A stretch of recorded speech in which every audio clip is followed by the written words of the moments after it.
In the quiet village of Azira, nestled between rolling hills and lush farmland, lived three inseparable friends, Adana, Chizoba, and Ifunanya. Of the three, Adana was undoubtedly the most beautiful, with smooth brown skin, expressive eyes, and a grace that seemed effortless. Yet, despite her striking appearance, Adana never carried herself with the confidence you'd expect. Her beauty was a secret she kept hidden, not by choice, but by a deep-rooted belief that beauty, when flaunted, could lead to pride and envy. Adana's parents, Namdi and Amaka, had raised her in a household that valued humility above all. They were simple farmers, known for their generosity, even though they had little themselves. Beauty fades like the setting sun, Adana, her father would say. But a kind heart shines forever. Her mother would add, true beauty lies in how you treat others. Never let vanity fill your heart. Adana had taken these words to heart, deeply. But over time, they also filled her with doubt. She began to believe that showing her beauty, or even acknowledging it, would make her seem proud. What if they think I'm better than them? She often wondered. So instead of embracing her natural gifts, Adana began to shrink away from attention, wrapping herself in a cloak of humility that, though noble, left her feeling insecure.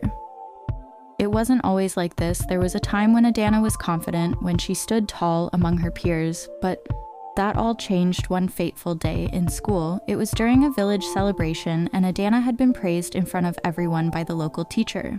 Adana is not only the brightest student, the teacher had said, but she is also the most beautiful. For a moment, Adana beamed with pride, but almost immediately, her classmates began to whisper. Their words stung like tiny, invisible daggers. Who does she think she is? They said. Does she think she's better than us? The taunts didn't stop. Day after day, they teased her, mocked her. Ah, Adana, the perfect one, they'd shout. Her heart ached. What should have been a moment of joy became the turning point. From that day on, Adana vowed never to stand out again. She began to make herself smaller, quieter, almost invisible. It was then that she grew close to Chizoba and Ifunanya. The two were bold, confident, always at the center of attention.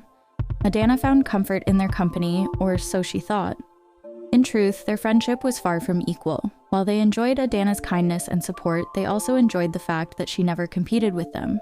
They were happy to be in the spotlight, while Adana, too insecure to assert herself, stayed in their shadows. Adana, Ifunanya would often say, "You're too quiet, too modest. The world won't notice you if you don't speak up."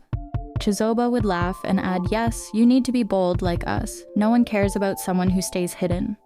Adana believed them. Over time, their words became her truth, and she withdrew further into herself. The village of Azira was a simple place. But on this day, it was buzzing with excitement. The air was thick with the news that had just reached the people. Prince Obina, the only son of Eze Ogbufi, was ready to take a bride.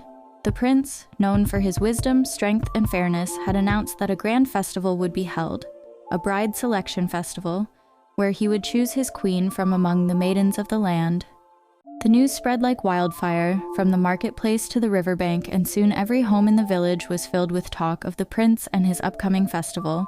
Every eligible maiden in Azira began preparing. The markets overflowed with young women buying fine fabrics and jewelry. Mothers braided their daughters' hair, carefully choosing each bead and ornament, ensuring that their daughters would shine brighter than the rest. Chizoba and Ifunanya were no exception. They were thrilled, already imagining themselves walking proudly before the prince. "I will wear my best attire," Ifunanya said, her eyes gleaming with excitement. "I'll catch his eye for sure." "You think you'll catch his eye?" Chizoba scoffed. "Wait until you see me at the festival. My dress will sparkle like the stars and I will outshine everyone." They both laughed, their voices filled with anticipation, but then they noticed Adana sitting quietly by the window of her home. They exchanged a glance before Ifunanya called out, "Adana, don't tell me. You're actually thinking of going to the festival?" Adana looked up, startled. The idea of going had crossed her mind, but only fleetingly. She knew the prince's festival was a once-in-a-lifetime event, but the thought of standing before the prince, before the entire village, filled her with fear. What would I even say, she thought. How could I possibly compete with girls like Chizoba and Ifunanya? She opened her mouth to respond, but hesitated. "Maybe," she whispered. Chizoba rolled her eyes. "Oh, please, Adana," she said, waving her hand dismissively. You know you're not the type the prince is looking for. He'll want someone who can command attention, someone bold, someone confident. She stood up and struck a dramatic pose as if she were already the queen. Besides, Ifunanya added, "You're too quiet, the prince won't notice you, you should stay home. Let those of us who know how to shine have our chance." Their words, though spoken lightly, cut deep. Adana lowered her gaze, feeling the weight of their expectations, or rather their lack of expectations for her. That night, as Adana sat quietly by the small fire in her family's kitchen, her mother Amaka noticed the sadness in her daughter's eyes. "Adana," she said gently, "you are a treasure, my child. Don't let others make you feel less than you are." Adana smiled weakly, but inside doubt gnawed at her heart. Maybe my friends are right, she thought. Maybe I'm not meant for the prince, or for anything that requires standing out. The village, meanwhile, buzzed with excitement. Drums beat loudly and chatter filled the air as the festival preparations began, but all Adana could hear were the doubts in her mind. The festival was only days away, and Adana found herself standing at a crossroads. Would she allow herself to be swallowed by the shadows once again? Or would she finally step into the light, even if just for a moment? The long-awaited day of the festival arrived, and the village of Azira was alive with color, music, and laughter. The entire community had gathered in the large village square, which was decorated with vibrant fabrics and palm fronds swaying gently in the breeze. Maidens from all around were dressed in their finest attire, their hair braided with beads and their faces painted with intricate designs. Drums echoed through the air as the maidens danced, their movements graceful yet full of energy, each one hoping to catch the eye of the prince. But in the midst of the celebration, one maiden stood apart from the crowd, Adana. While her friends Chizoba and Ifunanya danced and laughed loudly, competing for attention, Adana lingered on the edge of the gathering. She wore a simple dress, her hair adorned with nothing but a single modest bead. She hadn't come to dazzle anyone or to win the prince's heart, she had only come to support her friends. Her hands were clasped in front of her as she watched the others, her heart heavy with doubt. Adana's mind raced with the words that Chizoba and Ifunanya had spoken earlier. "You're too simple," they had said. "The prince will never choose someone like you." She believed them, though their words stung. Maybe they're right, she thought. What could someone like me offer a prince? Little did she know her quiet presence had not gone unnoticed. From across the square, Prince Obina sat on a high platform, watching the festival with a thoughtful expression. The prince had always been a man of substance, wise beyond his years, and known for his fairness and calm demeanor. As he scanned the crowd, the lively dances and bright colors blurred before his eyes. The maidens were all beautiful, yes, but something was missing, something that none of them seemed to possess. That was when he noticed her. At first, she was hard to spot, standing at the edge of the festival, away from the excitement. Unlike the others, she wasn't vying for attention or trying to impress him. She simply watched, quietly, gracefully. There was a humility in her posture, a softness in her eyes that caught the prince's attention in a way that the other's boldness had not. "Who is that?" he murmured, his gaze lingering on Adana. The elders beside him looked confused. "Which one, my prince?" one asked. "The maiden standing alone," the prince said, pointing slightly. They followed his gaze, and when they saw who he was referring to, one of the elders chuckled. "Oh, that is Adana, the daughter of Namdi, the farmer. She's a good girl, but..." The elder trailed off, unsure of how to continue. But the prince's attention never wavered. In that moment, he decided he would learn more about the girl with the quiet grace. He rose from his seat, leaving the elders and the crowd whispering in surprise. As the prince made his way down from the platform, Chizoba, who had been laughing and dancing with Ifunanya, noticed the sudden stir. Her eyes followed the prince's movement, and when she saw where he was headed, towards Adana, her smile faded. "No," she whispered, her heart pounding in her chest. "This can't be happening." Chizoba exchanged a quick glance with Ifunanya, who raised her eyebrows in shock. They had both spent the entire festival trying to outshine the other maidens, confident that one of them would catch the prince's eye. And yet, here he was, walking toward Adana, who hadn't even tried to impress him. Her stomach twisted with envy, but Chizoba was nothing if not cunning. She quickly composed herself and made her way over to Adana. "Adana," she called, pulling her friend aside, "I need to speak with you." Adana blinked, surprised by the urgency in Chizoba's tone. "What is it?" she asked, her voice soft as always. Chizoba glanced over her shoulder and saw the prince getting closer. She had to act fast. "I wanted to tell you," Chizoba began, her voice low and honeyed, "that you shouldn't waste your time here." She placed a hand on Adana's arm, her grip firm. "The prince, he's not looking for someone like you. He needs someone bold, someone who can stand by his side and command attention." Chizoba smiled, though it was a smile that didn't quite reach her eyes. "He probably only noticed you because he felt sorry for you?" Adana's heart sank. "Do you really think so?" she asked, her voice trembling. Chizoba nodded. "Yes, Adana. It's for the best that you step aside, let someone more suitable have a chance. Someone like Ifunanya or me." Adana looked down at her hands, feeling the weight of her insecurities pressing down on her chest. She had always trusted Chizoba, always believed that her friend had her best interests at heart. "Maybe she's right," she thought. "I don't belong here. I'm just a simple girl, okay?" Adana whispered, her voice barely audible. "I'll stay out of the way."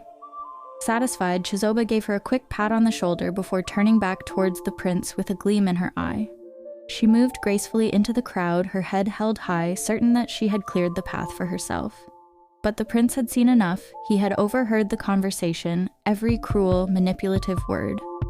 His eyes darkened as he watched Chizoba strut away, her confidence built on lies and deceit. His heart, however, remained with Adana. So humble, so easily swayed, he thought. But her heart is pure. He made a quiet vow then and there that he would not be fooled by outward appearances or the loudest voices. He would choose based on the heart. Without another word, Prince Obinna turned and walked away, leaving Chizoba and the other maidens none the wiser, but his mind was made up. He had seen the kind of person Adana was, and in his heart he knew she was the one. Days after the festival, the village of Azira buzzed with speculation. Every maiden was eager to know who the prince would choose, and Chizoba was certain that her charms had worked. She paraded herself through the village like a queen already crowned, tossing her hair and speaking loudly of how she had caught the prince's eye. "It's only a matter of time," she would say to anyone who would listen. But while the villagers gossiped and speculated, Adana remained in the background, her heart heavy. She avoided the marketplace and stayed at home, spending her days tending to her family's farm with her parents. The words of Chizoba still echoed in her mind, and with each passing day, she felt more certain that she had made the right choice to step aside. Yet, deep in her heart, a tiny voice questioned, "What if?" But Adana quickly silenced that voice, reminding herself that the prince would never choose someone like her. It was a quiet afternoon when the sound of drums echoed through the village again, signaling the arrival of the prince's heralds. The villagers rushed to the square, eager to hear the news. Adana was among them, though she kept to the back, unnoticed as usual. The town crier stood tall on the platform, his voice booming over the crowd. "People of Azira, hear the words of our beloved Prince Obinna," he called, silencing the whispers of the gathered crowd. "He has made his decision, and today we shall know who will stand by his side as the future queen of this land." Excitement rippled through the air. Chizoba and Ifunanya pushed their way to the front of the crowd, their eyes gleaming with anticipation. Chizoba couldn't contain her smile. "It's me," she whispered to Ifunanya. "I know it is." The town crier raised a scroll and unrolled it slowly, heightening the tension. Every pair of eyes was fixed on him, breath held, hearts pounding. "The prince has chosen," he began, pausing dramatically. Chizoba's heart raced as she held her breath, already preparing to step forward. "Adana, daughter of Namdi." A stunned silence fell over the crowd. Adana froze. "What?" she whispered to herself, unable to believe what she had just heard. Chizoba's smile vanished, her face going pale with shock. No, that can't be," she muttered. "It was supposed to be me." The crowd erupted in whispers, everyone turning to look for Adana. She stood, rooted to the spot, her mind swirling with disbelief. Why? Before she could process what was happening, the town crier's voice boomed again. The prince requests that Adana be brought to the palace immediately. The villagers parted like the sea, leaving a path for Adana. Slowly, hesitantly, she stepped forward, her heart pounding in her chest. Chizoba, still in shock, watched with wide eyes as her friend was led toward the palace. The walk to the palace felt like a dream to Adana. Her legs trembled beneath her, and her hands were cold with nerves. Why did he choose me? She thought over and over again. This must be a mistake. When she finally reached the palace, she was escorted into the great hall where Prince Obina stood waiting. He smiled warmly as she entered, but Adana's eyes remained fixed on the floor, unable to meet his gaze. Adana. The prince's voice was soft yet commanding. Please come closer. She stepped forward, her heart in her throat.